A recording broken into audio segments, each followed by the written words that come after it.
স্বর্ণের আশায় মাটির গভীরে নেমেছিলেন তারা। কারো চোখে ছিল পরিবারের মুখে দুমুঠো খাবার তুলে দেওয়ার স্বপ্ন, কারো মনে ছিল একটু সচ্ছল জীবনের আকাঙ্ক্ষা।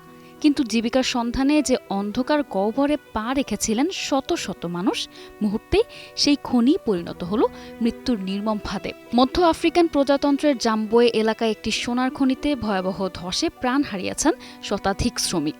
মাটির নিচে চাপা পড়ে থেমে গেছে অসংখ্য প্রাণের স্পন্দন, আর স্বজনদের অপেক্ষা পরিণত হয়েছে বুক ফাটা কান্নায়। নগদ নিয়ে এলো হার না মানা হার অফার। সর্বনিম্ন 10,000 টাকা রেমিটেন্স নগদে পাঠালে থাকছে স্বর্ণের হার জেতার সুযোগ।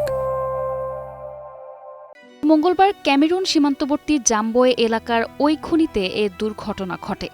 ভূগর্ভস্থ একাধিক সুড়ঙ্গ ধসে পড়ার পর চাপা পড়েন। ধসে পড়া ভবন ও ধ্বংসস্তূপ থেকে ইতোমধ্যে শতাধিক মৃতদেহ উদ্ধার করা হয়েছে।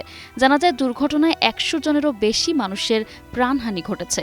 দেশটির বাবুয়া শহরের সরকারি কর্মকর্তাদের মতে, শ্রমিকরা যে কয়েকটি ভূগর্ভস্থ সুড়ঙ্গে কাজ করছিলেন সেগুলো ধসে পড়ায় এবং ওপর থেকে মাটির ঢিবি নিচে থাকা মানুষের ওপর ধসে পড়ায় এ দুর্ঘটনা ঘটে।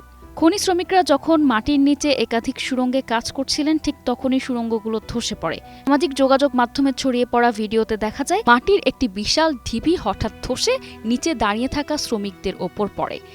দুর্ঘটনাস্থলে উদ্ধার অভিযান এখনও অব্যাহত রয়েছে। তল্লাশি চলায় মৃতের সংখ্যা আরও বাড়তে পারে বলে আশঙ্কা করা হচ্ছে। সীমান্তবর্তী এলাকায় দুর্ঘটনাটি ঘটায় প্রতিবেশী দেশ ক্যামেরুনও সহায়তার হাত বাড়িয়েছে। ক্যামেরুনের পূর্বাঞ্চলীয় গভর্নর জানিয়েছেন, পরিস্থিতি মোকাবেলা এবং উদ্ধার কাজ জোরদারে মধ্য আফ্রিকান প্রজাতন্ত্রের কর্তৃপক্ষের সঙ্গে তারা কাজ করছেন। নিশা আলম, 21 টেলিভিশন।